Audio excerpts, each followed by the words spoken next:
Welcome to தாய் நாட்டு சமையல். நான் உங்கள் கணேஷ் பிரபு. இன்றைக்கி நம்ம சேனலில் ஒரு புதுமையான டிஷ் பண்ணி காட்ட போகிறேன். Cheese stuffed mushroom. அது எப்படி செய்யலான்றதை பார்க்கலாம். வாங்க சமைக்க போகலாம்.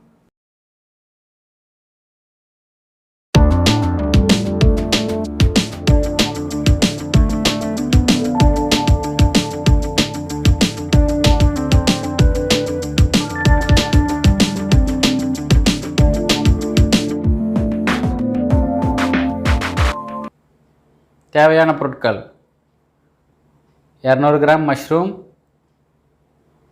ஃபைன் சாப் பண்ண 2 வெங்காயம், ஃபைன் சாப் பண்ண ஒரு தக்காளி, ஃபைன் சாப் பண்ண ஒரு பச்சை மிளகாய், ஃபைன் சாப் பண்ண கேரட் 50 கிராம், ஃபைன் சாப் பண்ண green capsicum 3 teaspoon, 50 gram beans fine சாப் பண்ணது, கொத்தமல்லி ஃபைன் சாப் பண்ணது 2 டீஸ்பூன், ஃபைன் சாப் பண்ண மஷ்ரூம் ஸ்டெம், பியூர் மிளகாத்தூள் 1/4 டீஸ்பூன், 1/4 டீஸ்பூன் மஞ்சள் தூள், 1/2 டீஸ்பூன் காஷ்மீரி மிளகாத்தூள், 1/2 டீஸ்பூன் இஞ்சி பூண்டு விழுது, 1/4 teaspoon garam masala powder, 1/2 teaspoon தனியா பவுடர், 1/2 டீஸ்பூன் ஜீரகம், 1/4 டீஸ்பூன் உப்பு, ப்ராசஸ்டு சீஸ், ஆயில் 3 டீஸ்பூன். பாருங்க, இந்த மாதிரி மஷ்ரூமில் இந்த ஸ்டெம் இந்த மாதிரி தனியாக எடுத்துருங்க. எல்லாத்துலேயும் எடுத்து ஒரு ஓரமாக வச்சுக்கோங்க.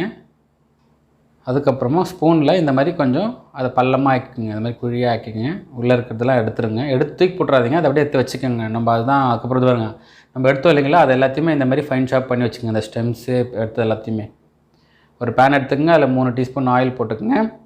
அதில் ஜீரகம் 1/2 டீஸ்பூன் ஆட் பண்ணிவிட்டு அதையும் கொஞ்சம் அப்படியே வதக்கிங்க. அதுக்கப்புறமா இஞ்சி பூண்டு விழுது 2 டீஸ்பூன் அந்த எண்ணெயிலே ஆட் பண்ணிக்கோங்க.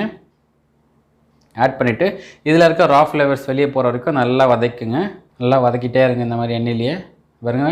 அதுக்கப்புறமா சாப் பண்ணி வச்ச பச்சை மிளகா 1 அதையும் ஆட் பண்ணிக்கோங்க. இஞ்சி பூண்டு பேஸ்ட் வதங்கினதுக்கப்புறம் ஆட் பண்ணுங்க. அதுக்கப்புறம் ஃபைன் சாப் பண்ண பீன்ஸ் 50 கிராம் ஆட் பண்ணி அதையும் நல்லா வதக்குங்க.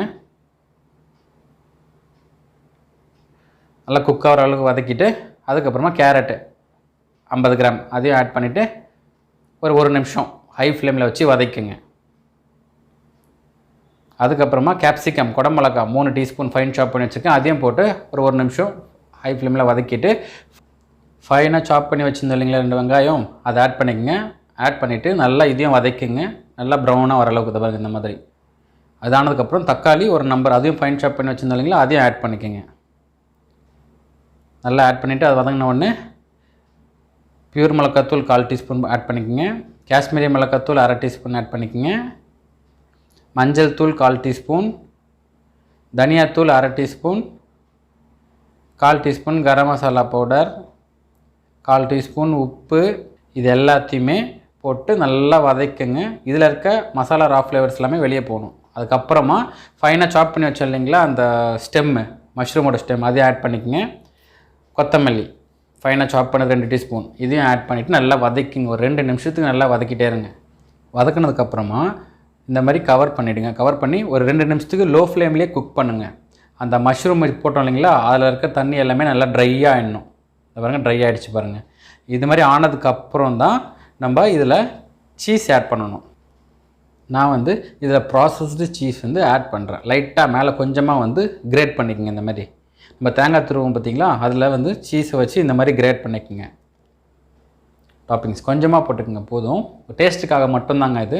போட்டுட்டு சும்மா ஒரு அரை நிமிஷத்துலேருந்து 1 நிமிஷத்துக்கு வதக்கிட்டே இருந்தீங்கன்னா அந்த மெல்ட் ஆகும் சீஸு. அந்த சீஸ் மெல்ட் ஆகிற வரைக்கும் வதக்கினா போதும். இதுக்கு டைமிங்லாம் கிடையாது. அதுக்கப்புறமா பிளாக் பெப்பர் பவுடர் 1/4 டீஸ்பூன் போட்டு அதையும் வதக்குங்க. ஒரு நிமிஷத்துக்கு வதக்கினா போதும். வதக்கிட்டு அவ்வளோதாங்க, ஃபில்லிங்ஸ் ரெடி ஆகிடுச்சு. எடுத்து ஓரமாக வச்சுருங்க. இப்போ மஷ்ரூமில் நம்ம அது மாதிரி குழியாக பண்ணி வச்சுருந்தோம் இல்லைங்களா, இப்போது அதில் இந்த ஃபில்லிங்ஸ் இந்த மாதிரி ஸ்பூன் எடுத்து ஆட் பண்ணிக்கோங்க. ஆட் பண்ணி இந்த மாதிரி ஃபுல்லாக மழை நாக்கிக்கோங்க. மேலே இந்த பாருங்கள், இந்த மாதிரி உள்ளே ஸ்டஃப் பண்ணிக்கோங்க. ஒவ்வொரு மஷ்ரூம்லேயும் இந்த மாதிரி ஸ்டஃப் பண்ணி வச்சுக்கோங்க. இந்த பாருங்கள், மசாலா நல்லா குக்காக இருக்கணுங்க. ஓகேங்களா, இந்த மாதிரி ஃபில்லிங்ஸ் எல்லாத்துலேயுமே லைனாக அடுக்கி வச்சுட்டு மேலே ப்ராசஸ்டு சீஸை இந்த மாதிரி கிரேட் பண்ணிக்கோங்க. தேங்காய் துருவம் இல்லைங்களா, அந்த கிரேட்டரை வச்சு மேலே ஃபுல்லாக திருவிக்குங்க. அதாவது நம்ம வச்சுருக்க அந்த மஷ்ரூம் மேலே அந்த மசாலா ஃபில்லிங்ஸ் வச்சுருக்கோம் இல்லைங்களா, அந்த ஃபில்லிங்ஸ் எதுவுமே தெரியக்கூடாது. அந்த அளவுக்கு மேலே ஃபுல்லாக சீஸை கிரேட் பண்ணி போட்டுக்குங்க. இதை பாருங்கள், இந்த மாதிரி போட்டுட்டு கத்தியை வச்சு இந்த மாதிரி லைட்டாக, ஏன்னா கையில் வச்சா அதை ஒட்டிக்கும், அதனால் கத்தியை வச்சு இந்த மாதிரி வெட்டி எடுத்துக்கங்க. சும்மா லைட்டாக மேலே வச்சுட்டு பண்ணிங்கன்னா இந்த மாதிரி தனித்தனியாக பிரிஞ்சிடும். ஒரு மஷ்ரூம் தனித்தனியாக வந்துருச்சு இல்லைங்களா. இப்போது நம்ம இதை வந்து ஒரு பேனில் ஆயில் ஆட் பண்ணிக்கோங்க 2 டீஸ்பூன்ஸ்.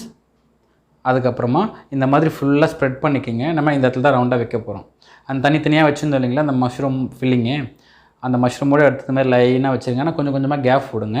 ஏன்னா அந்த மஷ்ரூமுக்கு மேலே இருக்க அந்த ப்ராசஸ்டு சீஸ் போட்டோம் பார்த்திங்களா, சீஸ் வந்து மெல்ட் ஆகிற வரைக்கும் டைமிங் இந்த மாதிரி கவர் பண்ணிவிடுங்க. கவர் பண்ணிவிட்டு குக் பண்ணுங்கள். அந்த மஷ்ரூம் வந்து தண்ணி விடும். இந்த பாருங்க, இந்த தண்ணி எல்லாமே ட்ரை ஆகணும். மேலே இருக்க சீஸ் ஒன்றும் மெல்ட் ஆகலை பார்த்திங்களா. முதல்ல அந்த மஷ்ரூமில் இருக்க தண்ணி எல்லாம் ட்ரை ஆகணும். இது வந்து லோ ஃப்ளேமில் தாங்க பண்ணணும், ஹை ஃப்ளேம்லாம் பண்ணாதீங்க. ஃபுல்லாக ட்ரை ஆகிடுச்சு, அந்த தண்ணி ட்ரை ஆகிடுச்சு, மேலே இருக்க சீஸும் மெல்ட் ஆகிடுச்சு பாருங்கள். இந்த மாதிரி எடுத்துருங்க. தனித்தனியாக இந்த மாதிரி நகர்த்துனீங்க அப்படின்னா ஃப்ரீ ஆகிடும் அது. அதுக்கப்புறமா நீங்கள் அதில் வந்து எடுத்துக்கலாம். ஒரு ஸ்பூனை வச்சு இந்த மாதிரி தனித்தனியாக எடுத்து பிளேட்டில் எடுத்து அரேஞ்ச் பண்ணிக்கிறேங்க. ஒன்று ஒன்றா லைனாக எடுத்து அரேஞ்ச் பண்ணிக்கங்க. அவ்வளோதாங்க, டிஷ்ஷும் முடிஞ்சிடுச்சு. அவ்வளோதான். இந்த வீடியோ உங்களுக்கு பிடிச்சிருந்ததுன்னா உங்கள் ஃப்ரெண்ட்ஸ்க்கெலாம் ஷேர் பண்ணுங்கள். மறக்காமல் சப்ஸ்கிரைப் பண்ணுங்கள்.